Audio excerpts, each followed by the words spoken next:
Fuck Missouri, I guess. I don't know. Who cares?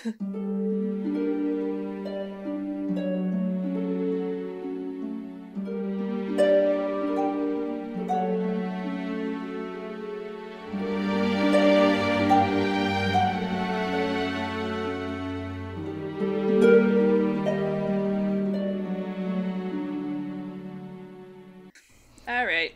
Okay. This is the triad. We're spooky. We're sensitive. You know the drill. I'm Hannah. I'm Shannon. I'm Shelby. Yay. Okay. Any Any announcements? I couldn't find my knitting needles. A hurricane is here. This comes out September 8th. Does anybody have any news for that week? September 8th. No. I had a will great be time back. in Vermont, probably.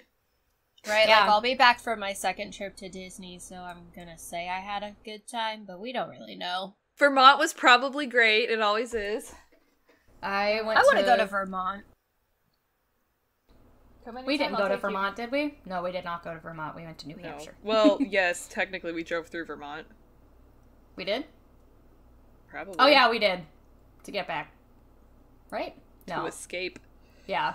Remember, I accidentally took my sleeping pills, so I slept through the first, 5 hours of that trip. Yeah, so you slept through New Hampshire and I Vermont. slept through New York, and part of and New the York. entire state of New York. Oh, I'm so glad I wasn't driving. That would have been so bad.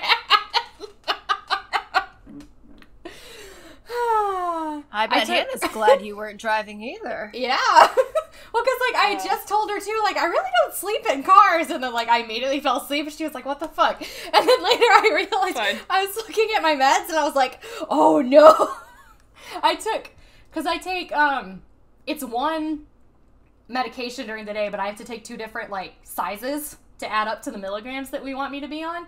And so I took one and then went into another bottle. And instead of taking my daytime one, I accidentally took my sleep medication. And then I was alone. Which one of them is a pill and the other one is a capsule. So you'd think I would be able to tell them apart, but that's not the only time that's happened. So Look, you were on the run. well, from the no, plague. sometimes at night I accidentally take my daytime Seriously, though. medication. Yeah, sometimes at night I accidentally take more of my daytime medication instead of and then I'm laying there for an hour being like, why have I not gone to sleep? And then I'm like, oh, I have to go. See, I really want to get that thing that you put on the top, that lid That for the timer? top of your pill bottle. Yeah. Because I'll stare at the bottle in the morning and I'm like, did I? And then, or it'll be 3 days and I'm like, wow, I feel so terrible. I wonder what's wrong with me. It's like, oh, probably because I haven't taken my medicine in a very long time. Usually, I can remember just because, the physical act of, taking the pills out of the bottle and, swallowing the pills, for some reason, is enough to remind me. I'm pretty sure mine That I took them actively gives me already? memory loss, so let me look. Let's see if there are side effects. Mine of doesn't memory do loss. that. I usually don't realize I haven't taken my medicine until around noon when the dizzy spells start. Yeah, that's the other thing. I can only make it Then till I- about... Almost Yeah. have a seizure. Yeah, I can only make it until about noon or 1 the next day before my brain's like, hey, where are my happy pills? And then it gets really Same. mad. Same. Yeah. Memory problems is one of the top side effects. Look at that. That explains No so much. shit. It makes so much surprise. sense. No wonder I can't write a book. Oh, that's an announcement. Hannah now has access to really cool Oh, yeah. databases of Russian Oh my history. god, yes, I've been having the time of my life. Yeah, you're not supposed to, but... Shh, don't tell anyone. It's Yeah, so so much we're not fun. going to say Yeah. how or where. She just I has have access to a database which has Russian newspapers from the 1940s. It does. And Yeah, it Which does. is, they're in perfect Russian, for so what she needs. Yeah. yes. She just has to use so- a lot of Google Translate. Yes, I do. One of them was about Charles Lindbergh, and Charles it was like drama in the Lindbergh family, and it was like Charles Lindbergh's cousin from it was in Alabama or something. Oh, Birmingham was like Charles Lindbergh needs to go to a concentration camp, and then something hedgehogs, and I was like, this doesn't make any sense. Anyway, Look, no one said Google Translate was perfect. No, it's not. I I just want to know what it was. Cause it was like, we should not name this street after Charles Lindbergh, him being such a hedgehog or something like that. Is it a mistranslation of Nazi? Because he was borderline Nazi. He wasn't borderline. He was a Nazi. He was actively participating in the Nazi Party and what was that called? The like Lebensborn or whatever. The Lebensborn. Yeah, that one. He has 5 children in Germany. I know. I almost did today's episode on that, and then Shannon was like, no, we haven't done anything paranormal, and I was like, oh, okay. I almost picked him for my next episode, so... no, I mean, I was gonna do just overall, like, no, I know. Born. Oh, gotcha. No, I was gonna, for my next one, I changed, and I'm gonna talk about a different Charles, actually. I just tried to take a sip of my microphone. So everyone knows. We'll see. But, like, I was looking through all the stuff on Charles Lindbergh, and I was like, okay, I kind of want to talk about the baby, but I mostly want to talk about how he's a massive anti-Semite Nazi. And I was like, so how do I do both? And it was just becoming too much of an issue, and I was like, you know what? We'll just not do that right now. How about you talk about the Nazi baby, part? I can talk about the Nazi part. Or I talk about the Nazi part since I have a degree in it. Shannon has a degree in Nazism. Great. Okay. Anyway, Hannah, what are we talking about today? I have a PowerPoint. Get on it. Okay. Is it in your research folder? Yes, okay. I can't be bothered to make my own. The hell is this? Yay, you don't know of it. Where do you find these things? Oh, I've known about this one. I've almost done this one a couple of times. I pull it up and I'm like, I don't know. And then so today when you were like, you have an hour to write one, I was like, okay. I gave you 2. It was closer to 2 or 3. You had a lot of time. Here's the thing. I took a nap. She was like, Shelby, when do you think you'll be done with your notes? And I was like, I don't know, like maybe in an hour. And she was like, I'm going to add another hour to that. Yeah. So that Hannah can do notes. You know, are they good? No. Is it an interesting story? Yes. All right. So today we're going to talk about the Crash at Crush, which is just the story of Texas being Texas. That's fun to say, the Crash at Crush. Or like Texans being Texans. Oh dear. All right. So my songs, I forgot to put one up on here. Wikipedia, mostly. I listened to a song by Marshall Trimble called The Crash at Crush. It's not really my thing. It was kind of a country ballad song. There's a podcast called Well, There's Your Problem. That is a great name for a podcast. I know. I'm going to go back and listen to some of their other stuff. They're pretty funny. An Aussie article called Staging a Texas-Sized Train Disaster for Fun and Profit. Nice. All right. A History Net article called Crush's Locomotive Crash was a monster smash. Wait. I know what this is. You probably know what this is. We talked about it in one of my history classes. Mm-hmm. A Texas Almanac article. That was hard to say. Almanac article. A KWBU article, and then a song by Scott Joplin that we're all going to listen to together because I haven't listened to it yet and I thought it would be fun. Okay. So, you can go to the first slide. So, Texas is fucking crazy. Let's just start with that. Listen, I'm technically from Texas, so I was born there. I hate Texas, but they're crazy and sometimes it's fun. Listen, my birth certificate says Texas on it, so I can say whatever I want about that state. There's, That's what I say about California. We lived in Texas when I was a baby. Or not a baby, I was probably... My cousins live in Texas. Between 2 to 4, Allie was a baby. Oh my god. Then Shannon, we lived in Texas at the same time. We were in Houston. I know, I was in San Antonio. Okay. What was it? It was... Here it is. Right now...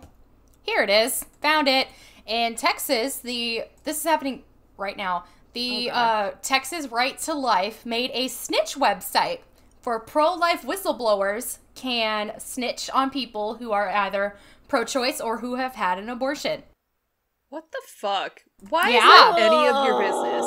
Yeah, and then Texas is about to enact a law that will ban abortion as early as 6 weeks into pregnancy with no exceptions for rape or incest, which violates Roe v. Wade, but that's the whole point. So,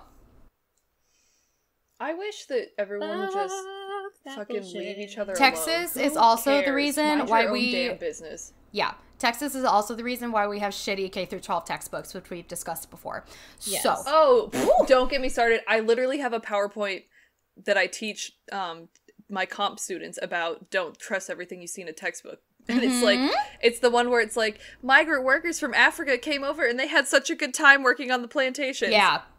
Migrant workers. Friends. That's fucking slavery. For this, like, snitch website, a lot of people are filling it in with, like, fake information, including the names of, like, the people who are sponsoring the new abortion bill. There you go. Because, like, it isn't... Like, I don't see the point of the website other than to, like... Also, that attack is a people? violation of privacy. That's like doxing. Can't you get in trouble for that? That is doxing. It's not a violation legally of any medical privacy, as long as it's not a medical provider doing it. Just throwing that out there. Yeah, I mean, I would say that's doxing because you have to give them your address to fill out the form. So, or you don't have to, but you can. So, yeah, that would be doxing. I would feel like more so than any other... I'm not an attorney, though. Don't take anything I say seriously. So. That's fucking ridiculous. Yeah. It is. Yeah. Anyway, okay. Texas. So anyway, Texas.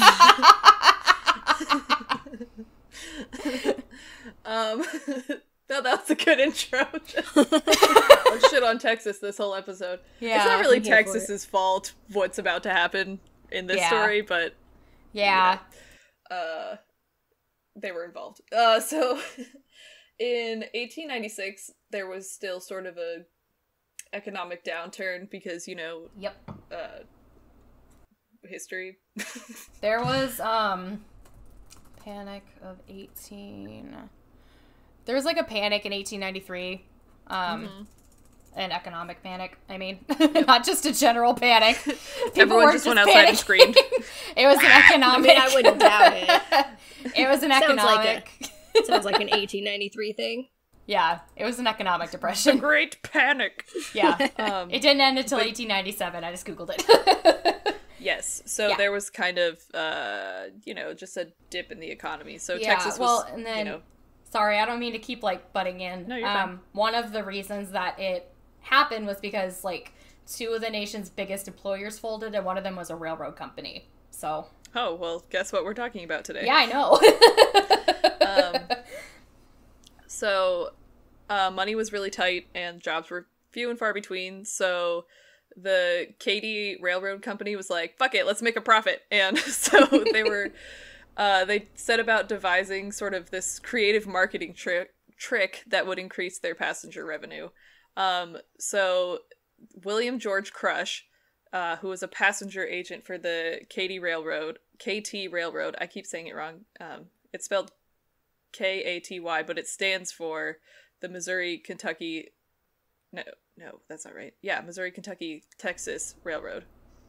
And for some reason, it's shortened to KT. I was going to say, where's the M at? Right, I was trying to figure out where Missouri fell Fuck in there. Missouri, Yeah. I guess. I don't know. Fuck Missouri. Quote, so he got 2 locomotives, put them facing each other, and brought them together in a staged collision, said Robert Gallimore, co-author of American Railroad's Decline and Renaissance in the 20th Century. He says at the time that Crush is pitching this publicity stunt, the railroad industry is already a dominant force in the country, and Katy is growing. So, I think what I heard that noise you made. I think what he means is it's like the means of travel at this point. I was agreeing. No, the railroad industry was huge in the 1800s. Oh yeah, that's all we had. Yeah. Like, even in, like, during an economic depression, it was the only, like, long haul, I guess, method of transportation that existed at the time. Yeah, if you wanted to go anywhere farther than down the street, you took the train. Oh shit. Sorry, I unplugged my headphones. You didn't put your microphone this time, so... No! No!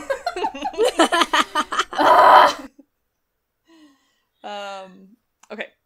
Boo, boo, boo. Next slide. So Okay. let's talk about the trains. Here is the KT rail line circa, I don't know, this picture looked old, so I picked it up. It says MKT Railroad right there on the badge. It says Katie, MKT Railroad. I don't have mine zoomed in, I can't see it. I don't either, it's just there. MKT, yeah. But that's like the nickname of it.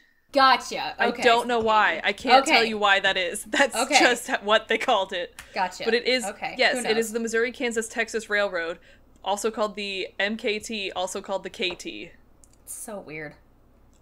Listen, I didn't invent it. It's so 1800s, who knows? They're like, let's name it after a lady. Katie! Perfect. So anyway. The Missouri, Kansas, Texas Railroad, also known as the Katy, was built in what we're going to now call the Crush area in the 1880s. So the place that we're going to be talking about is where they built the railroad was around 1880. Okay. So it was the route that went from Dallas to Houston, and as the railroad started growing and just becoming more and more prominent in the area, the engines started evolving.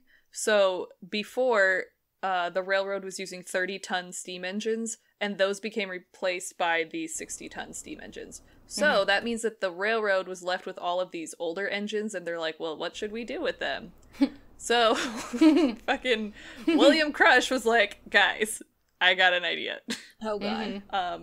So he was a passenger agent for Katy, and the railroad wanted to sort of drum up some more business and have sort of a, I don't know, just like a way to promote their railroad. And so they were asking their employees what they wanted, what they should do. And so Crush was like, let's do this. How about we smash two trains together? Let's just build a track and send two steam engines at each other and see what happens. It's like monster trucks, but with a train. With two trains. Yes. Anyway. Yes. So for some reason, the Katy officials were like, oh my god, that's such a great idea. Let's do that. Genius. Right. So you're probably thinking this is totally freaking crazy and out of the blue. However, this is not the first time this happened. Nope. This was actually a thing that people used to do for fun, is like crash trains. It was like an event. Yeah. So I weirdly am realizing I know way more about this than I thought I did. Yeah, I mean, I don't know where this knowledge came from, but I'm like they did this all the time. All the time. So there was the one that they were sort of copying was, so on May 30th, 1896, a staged locomotive crash was produced by the Columbus and Hocking Valley Railroad near Lancaster, Ohio. And it was such a big success that the KT Railroad was like, yeah, we should do that. We should really do that. So the Columbus and Hocking Valley Railroad didn't charge for the event, but the crash was sort of to draw attention to a park opening. I forget what it's called, Lincoln something Park, I don't know. But it drew nearly 20,000 spectators alone just to watch this train crash. It was one train, it wasn't two trains. Mm-hmm. So when William Crush learned about it, he was like, yeah, that sounds like something we could do, but since, #Texas, let's make it bigger and more complicated. Yeah. Always. And charge people for it. And charge people for it. That they did and didn't charge. We'll talk about it. Yeah. All right. So now let's talk about the preparation for this. So, quote, the railroad decided the event would be free of charge, instead profiting from the sales of tickets on special excursion trains that would run to and from the site. Oh my god! That came out of nowhere. That was not in the Wikipedia article. Anyway, the price was $2 equivalent to $62.22 in 2020 per round trip ticket from anywhere in the state. So that's you would just like a decent price. Yeah, because if you're coming from way far, because Texas is huge. I mean, even if you're coming from Houston, like that's far. Yeah, because this is from it's not in Dallas. This took place I believe it was like 12 miles north of Waco. Okay. because they didn't actually put it on a railroad line. Right. Yeah. Well, Waco's in the middle of the damn state. I know. So if you're coming from anywhere else, it would be like if you're coming from Galveston, that's a good deal. Yeah. I've done that drive. Anyway. It's far. All right. All of our non-US listeners are or like, even US listeners who just haven't traveled that much are just like, wait, how big is Texas? Where is Texas? I don't understand. So Texas is the worst. That's all you need to know. Yeah. Texas is we went to Galveston 3 or 4 years ago, and then on the way back up, we went through Waco because that's where the fixer-upper people are. Yeah. And they've got like the silos and the shop and stuff. So to get from Galveston, and where the Branch Davidians, yes, have their compound. Yeah, because that's also where Baylor is. Just so that people are aware. Oh, driving. I only know about the Branch Yeah, Davidians. it's 236 miles, roughly. Yikes. Yeah. And you're still in Texas. Like, you still have so much Texas to go. Like... Yeah, Texas is the worst. As far as, like, size. I may have said this on the podcast before, but do you know the "don't mess with Texas" saying? Yeah. That was actually an anti-littering campaign. But then people... Really? I don't know. Yes. That's it was like, so keep Texas funny. beautiful. Don't mess with Texas. And then people just like... I love took it and ran, and now it's like crazy people Oh my god, that's rant. hysterical. I love that. Yeah. It was literally, don't, like... That's like throw trash around. That's like such a clever play on words with that. I love that. And then they ruined it. Yeah, and then people ruined it. And then like people are like, "Oh, we'll fucking kill you in Texas." Yeah, but that's not what it means. It means don't litter, don't mess with Texas. It's a funny slant rhyme, and that's so funny. I just think everyone should know that. I love that. Okay, one good thing came out of Texas. And they got ruined. And they got ruined by Texans, yes. One beautiful thing came out of Texas, and then Texas ruined it! Oh, man. Okay. Oh, man. Sorry, continue. Oh my god, that was so... Shannon, that was so fucking weird. What? We both sighed, we both said, oh man, and then we both said, okay. That was weird. It was. Anyway, continue. Anywho. I'm gonna need you two to stop that. I'll just stop talking. Hannah, continue, please. You're in my brain. Okay. Quote, at around 5 p.m., the locomotives met for publicity photos. 2 water wells were drilled at the site, and a circus tent from the Ringling Brothers was erected, as well as a grandstand, 3 speaker stands, a platform for reporters, 2 telegraph offices, and a special train depot, over which a giant sign proclaimed the new town as Crush, Texas. Well, my brain just shut down. Events from the Midway... What does that say? Whatever. Hang on. In the middle of the thing, there was like a stuff. Like in the middle of the festivities, there was a lemonade stand, carnival games, medicine shows, the cigar plaisance. vendors. That was the word I Plaisance. couldn't say for. Yeah, that was the word I couldn't say for the 1893 World's Fair. Dude, French can just fuck right off. I couldn't say justicious. Whatever the fuck that word was, I couldn't say that earlier. And that's English. You couldn't say fiduciary. I can say fiduciary. That wasn't the word. No. I can say fiduciary. Are you saying you can't say fiduciary? No. Okay, I'm sorry. On. No, I couldn't hear you. I'm sorry. No. Don't worry about it. I'm so confused. I'm sorry. It's not important. Don't worry about it. Okay. Oh my god. I need to go to bed. Okay. I need to go bed. I'm so confused. Okay, so plaisance. Is that how you say it? I don't know. I don't know where we are. So. I can't do French. Anyway, the Midway. Event it's fine. From the Midway. Yeah. It's just like the center of the it's fake a field. town that they like, built. It is a field. It's a field. It's a field in a fake town. So it included lemonade stands, carnival games, medicine shows, cigar vendors, and other sideshows were highly anticipated, with a construction foreman saying that, quote, "This feature alone will be worth going to crush to see." A separate 4-mile segment of track was built for the event alongside the Katy Railroad so that there was no chance of a runaway train that could end up on the main line. Each end of the track was situated atop a low hill on opposite sides of a bowl-shaped valley in which the trains would meet. The locomotives to be used were two 35 short-ton or 32-ton. Why does this always come up in every single one of my recordings? I have to talk about a short-ton or a regular ton, and Again. I still don't know the fucking difference! I don't either. Anyway, the locomotives to be used were two 35 short-ton or 32-ton decommissioned Baldwin engines, numbers 999 and number 1001. Okay. I don't know what a short-ton is. I don't get it. I don't understand. I don't either. I thought there would be a bigger, like, numerical difference between a short ton and a regular ton, and there's really not. Because he said it's 32 versus 35. It's, like, roughly the same thing. So why does it matter? I don't know. Ugh. Oh, no. Whatever, it doesn't matter.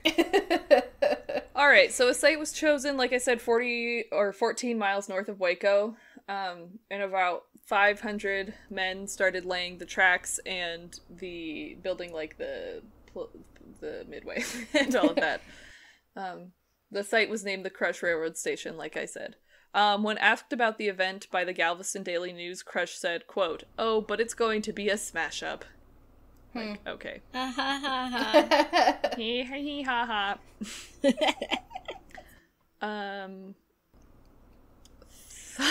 Any thoughts? I'm really tired. I'm still really confused about what Shelby said when she said fiduciary. I'm really confused. It just kind of came out of nowhere. I don't know. I can't think of Probably it. me recording. being stupid. That's what's wrong. Okay. Okay. I think I got I don't know what I was doing. Okay. Okay, I'll find out when I'm editing later. We've been recording for 3.5 hours. That, yes. So Yeah. that might be part of it. Uh-huh. Also, I have a very large headache right now. Sorry. Yay. It's the storm that's coming. Yeah. Okay. Speaking of French things that I hate, I cannot breathe. Okay. If it makes you feel any better, it's just going to be 90 and humid for a solid week and a half here. I don't know if that's better or worse. Feel better. I feel bad for you. I don't know. It's just like this is the first week of school, supposedly. Yeah. We'll see. Why did I do that? I don't know. I don't know either. Where am I? Okay, let's talk about safety. You can go to the next slide. Look at my notes. Just look at the yeah. safety. Yeah, the 1896 version of safety is very different than our version of safety. It was probably like, hey, maybe we should wear closed-toed shoes to this event. And that was it. Okay, so I couldn't find this anywhere, but I'm pretty sure what they thought would happen when you run two trains together is that it would just like make like V shapes. You know what I mean? They would just kind of crunch together. Themselves. Yeah, where the train cars would just go up and down because they just stopped really abruptly. Mm-hmm. But that's not what happened. Nope. We'll talk about that in a minute. No. So to begin with, the crash was delayed for an hour because people wouldn't move. Like, the police couldn't get them to get out of the fucking way. Oh my god. Quote, "Oh, people. The crowd resisted being pressed back by the police to what was supposedly a safe distance. I think it was like 200 meters was the minimum distance that they wanted people to be, but I don't think they ever made it that far. Oh my god. Nothing has changed ever, has it? Like, no. No. At about 5 p.m., the two trains pulling cars loaded with railroad ties, which that just makes it... what? It's a fucking bomb! Seriously? A bomb! They're like, let's put the sharpest thing we can find preloaded inside. shrapnel, like... This is so stupid. Anyway, I I don't know if I put this in here. I thought it was just the engines. I forgot it had those other cars on it. Yeah, no, it wasn't just the engines. Yeah, they were pulling I cars forgot they were pulling cars shit. full of shrapnel. Oh my god. Full of shrapnel. Oh dear. So they asked, before they did this, they asked How a bunch do of humans engineers. survive this long? I don't know. What? She How asked do humans survive this long? Oh, yeah, no, I wonder that every goddamn day. every day. Same. Every day. How are we still here? fucking day. But they asked some train engineers before they did this, like, what happens if we send two steam locomotive boilers at each other at 40 miles an hour? And they were like, probably nothing. I don't know. Totally So nothing at That's all. fine. All right. Listen to this. Get ready. Oh god. So blah blah blah. The two train cars pulling cars loaded with railroad ties slowly met at the middle of the track to be photographed. So they like kissed and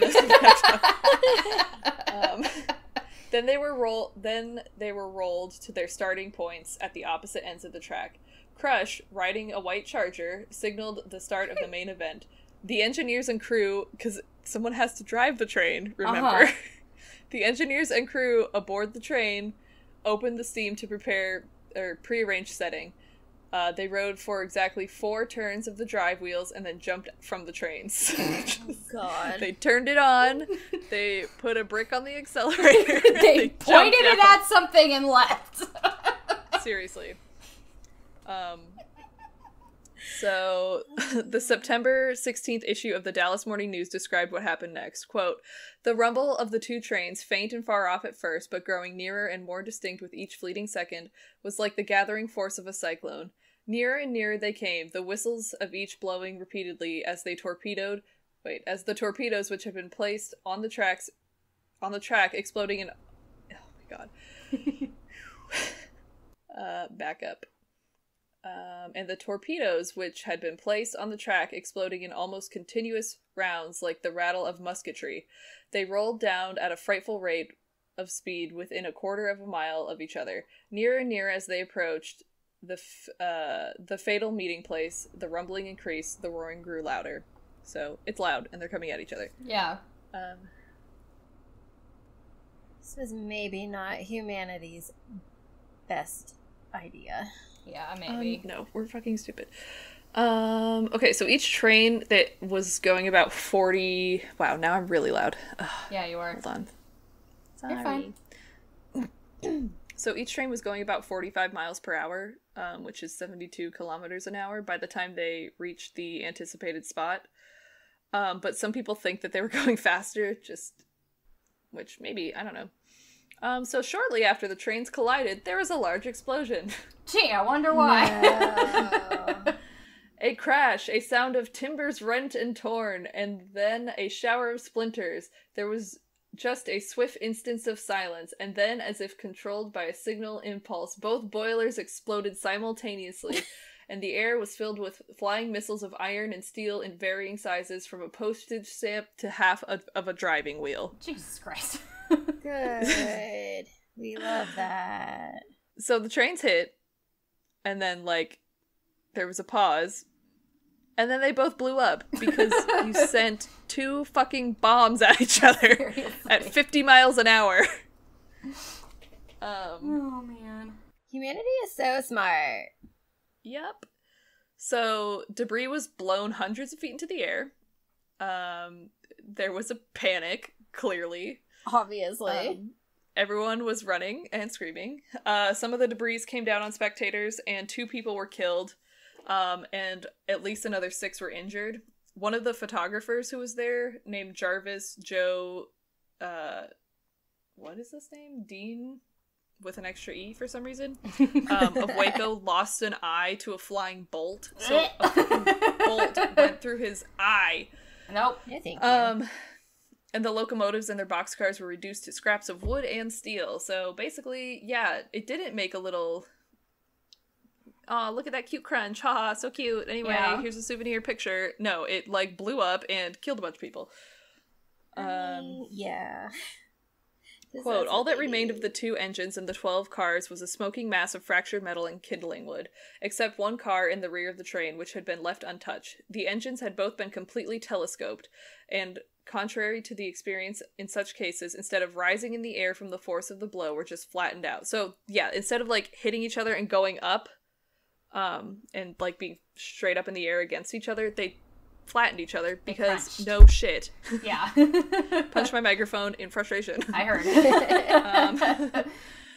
Quote, there was nothing about the cars big enough to save except pieces of wood, which were eagerly seized upon and carried home as souvenirs. Yeah, so like a bunch of people... Actually, I'll just keep reading it to you.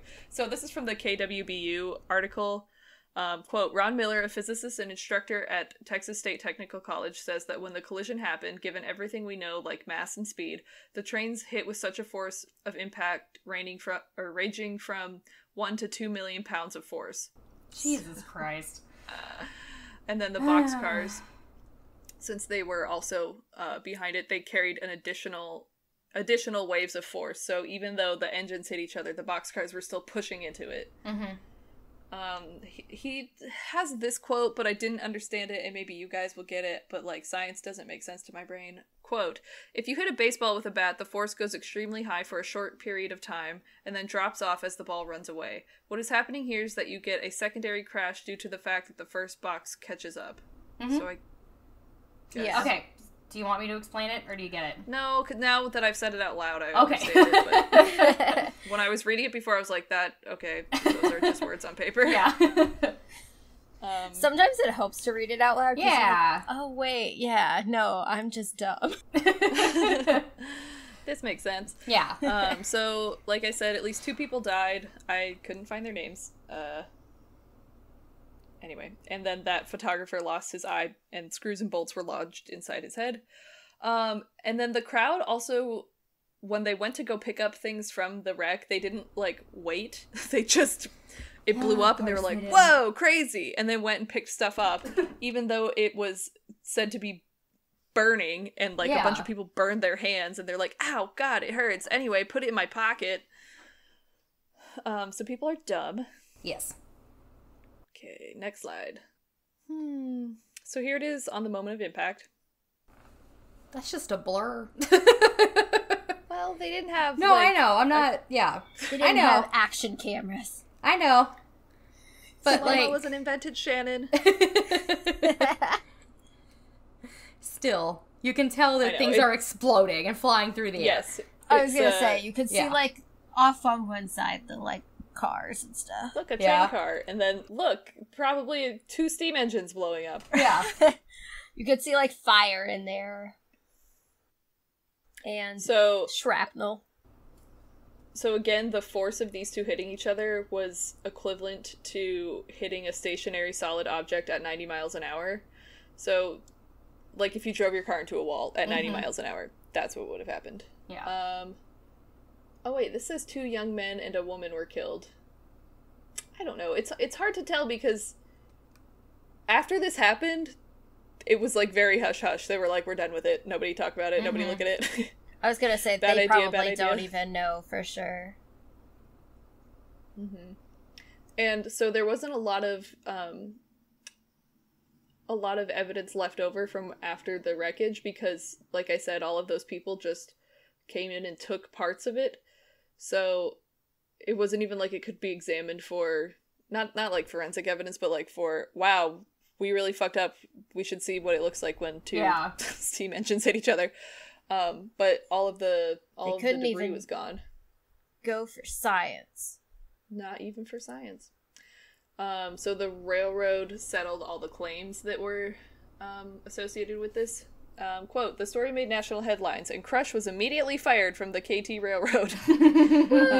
Like, on the spot, they're like, you're fired! And he was like, that's a good call. That's fair. Thank you for having me. Yeah. So, in light of the negative publicity... I know, but listen to this.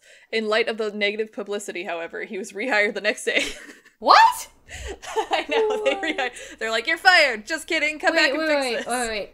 Oh, they wanted to come back and fix it. I thought you meant the publicity was about him being fired, and I was like, I would think they would have positive publicity about him being fired, but never mind, I misunderstood. I'm not entirely sure. Might have been. You would think that people would be like, yes, fire the person who did this. You know? Yeah, well, you would think that people wouldn't stand 6 feet away from a train car explosion. I mean, yes, I would think that, but...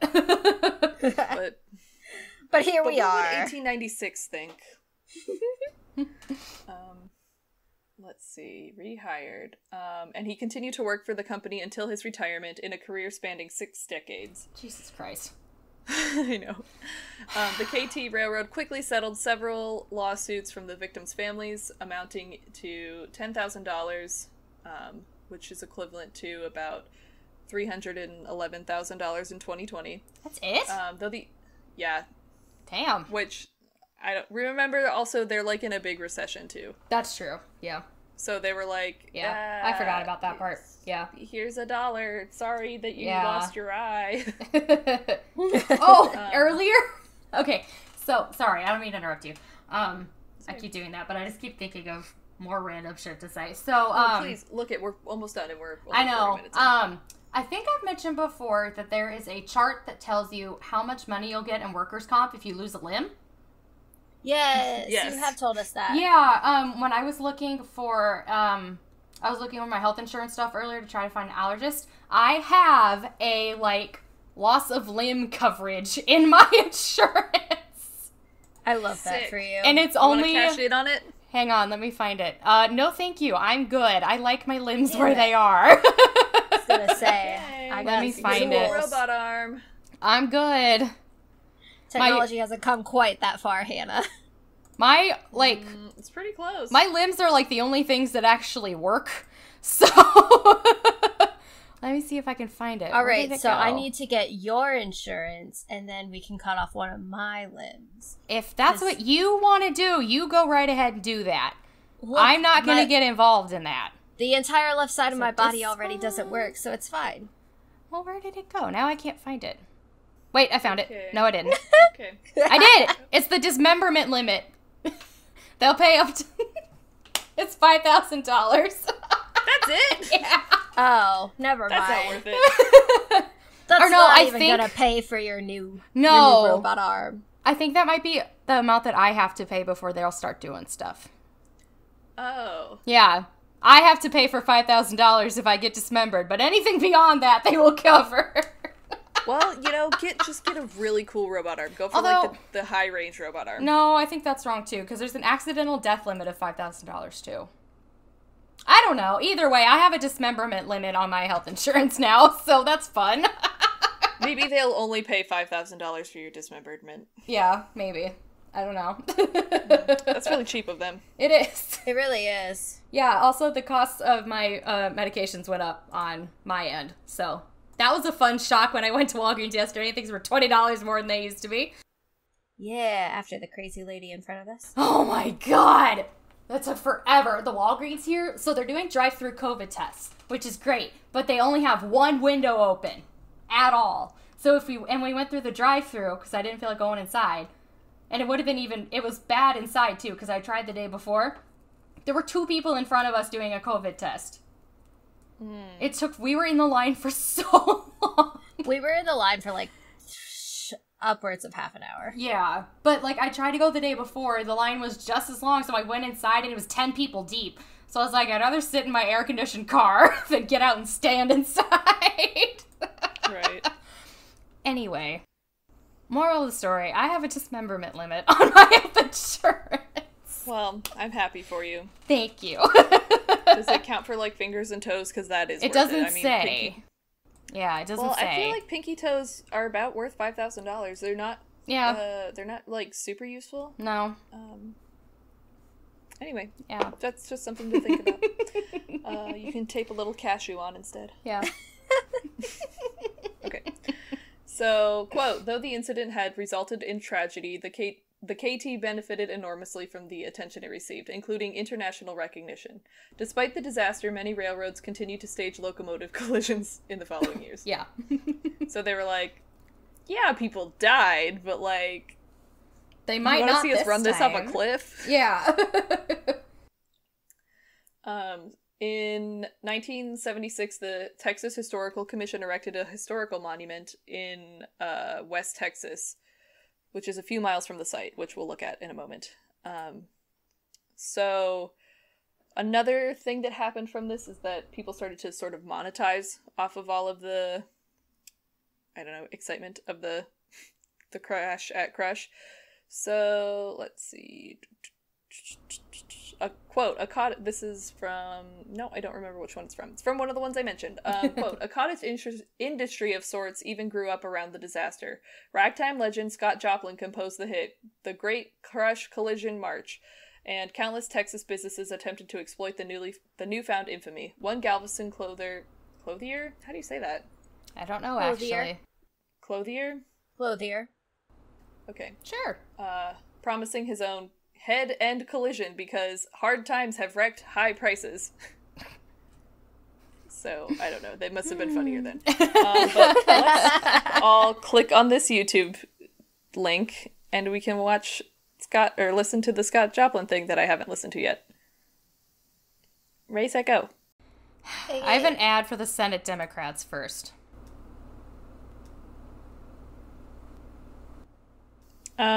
I skipped to the end, but... Yeah, it's 4 minutes long. Yeah, it's kind of long. So, let's go to the last slide. Okay. Here is the historical marker. A head-on collision between two locomotives was staged on September 15th, 1896, as a publicity stunt for the Missouri, Kansas, and Texas Railroad. Over 30,000 spectators gathered at the crash site, named Crush for MKT passenger agent. Hold on, I need to make my screen big. I can't see this. Fuck. I accidentally hit share. Great. And I hit my microphone.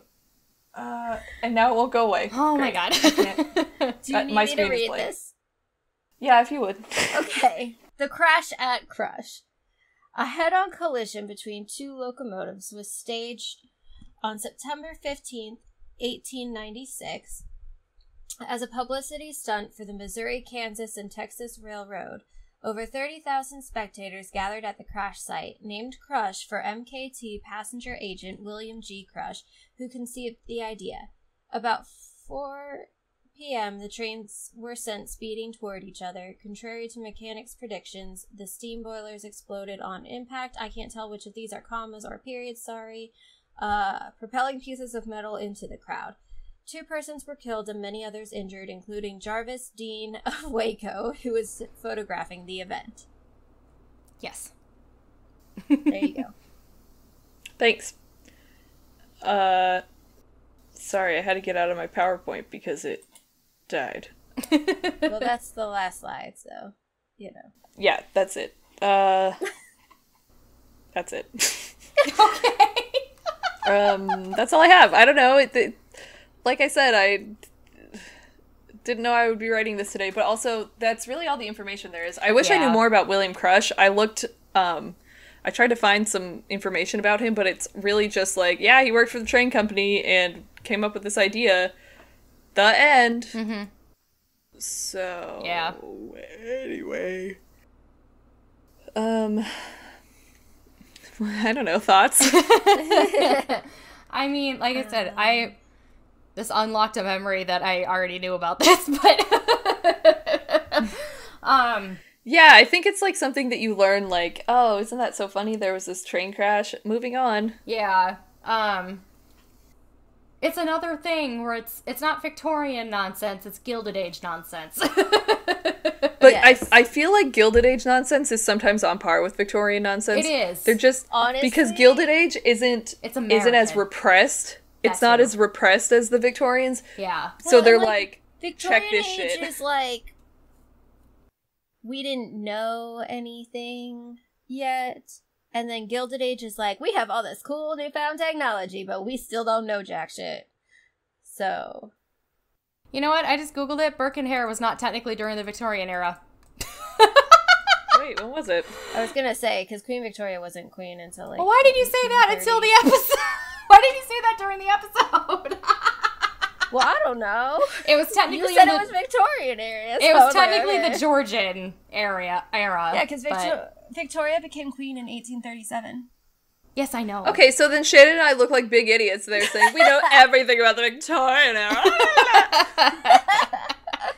I mean, It's still the Georgian era. I'm only an expert on Queen Victoria, not on the Victorian Okay, well, era. expert, you should have jumped in and said, you jackass, Yeah. you are right.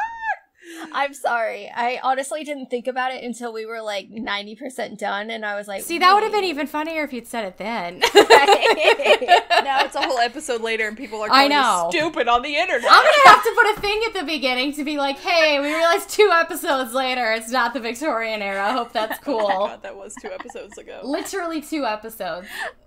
We were recording for 4 hours? Yeah. 2, 3, 4. God damn it. Sorry. No, it's my fault. I should have checked. No, but also, like, I had the thought. I should have said it. Everything is awful. Oh, man. It's still Georgian era, which, to be fair, is not, like, much better than the Victorian era. At that point, no, it's not better than the Victorian era, but at that point, like... It was close enough. George wasn't even really in charge anymore. No. It was all of the... blah, blah, blah, blah, blah. All of his other people. Yeah. Because he was dying, so... Mm-hmm. He literally, like, held out until, like, the night of Victoria's 18th birthday. Mm-hmm. And then he was like, sucks, Victoria's queen, bye. I'm gonna have to put a thing at the beginning being like, hey, we're dumb. We're dumb, but we know it. And we're over here being pretend experts. Actually, the term is fallen woman. Yes, you see the spheres of influence, which were highly popular. I don't fucking know, but you know. Anyway. Yeah. That's all I got. Texas is something. I love it. Oh man. Okay. Anything else? We're great at our jobs. I'm really sad about Burke and Hare right now. So Shannon hates being wrong. It's not necessarily that. It's more just I'm mad that I didn't check. Well, yeah. I shouldn't have just assumed that. No, dude, I'm wrong all the time. Like, I have never once been right in my life. I'm wrong all the time. I should have just checked. I'm never right.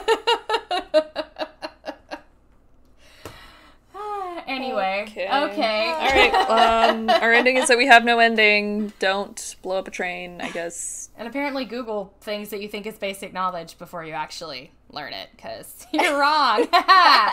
Okay. Okay, bye. Bye. Okay, bye.